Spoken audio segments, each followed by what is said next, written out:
Je m'appelle Simon Santini-Bello. Bienvenue dans mon exposition intitulée Répliques et présentée dans la grande salle de la Fonderie d'Arling.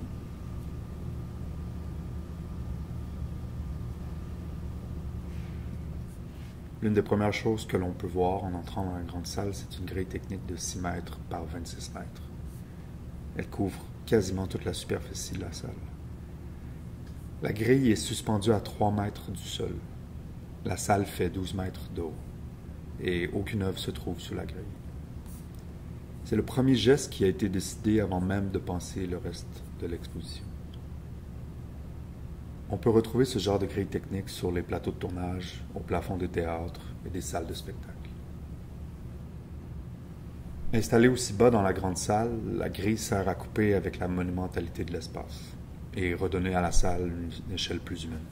C'est aussi un désir de rendre visibles les dispositifs de mise en scène, une référence au cinéma, à la télévision, aux autres médias, qui utilisent des structures comme celle-ci pour leur production.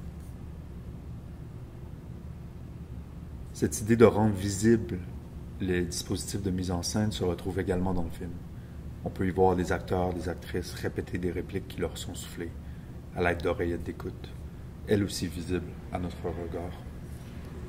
Il y a un désir dans cette exposition et dans le reste de la pratique d'ailleurs de dévoiler l'envers du décor, les modes de production, les coulisses de la sphère politique comme celle du spectacle. Parce que les deux sont peut-être finalement régis par les mêmes mécanismes. C'est assez étrange aussi en tant que narrateur de venir ajouter une voix à une exposition qui se questionne justement sur le point d'origine de la voix. À une ère où elle est de plus en plus délocalisée et à une ère où elle ne provient plus seulement du souffle du ventre. Sur les murs de la grande salle, on retrouve 4 ensembles d'œuvres papier, tous formés de plusieurs carrés de même dimension. Sans aller dans les détails de chaque ensemble, tous les montages partagent la même provenance matérielle et sont composés de plusieurs couches d'affiches, normalement utilisées pour la publicité extérieure et souvent placardées dans les rues.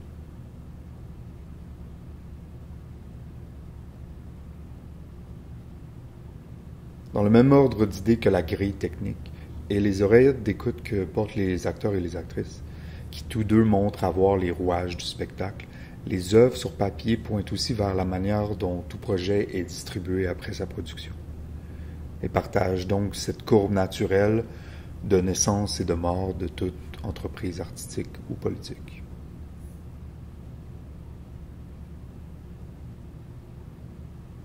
Finalement, on peut voir un calendrier de production de films, ou ce qui était auparavant le calendrier de production d'un vrai film, mais dont toutes les informations, les lieux de tournage, les départements, les dates ont été retirées pour ne laisser qu'une grille abstraite composée de temps et d'espace.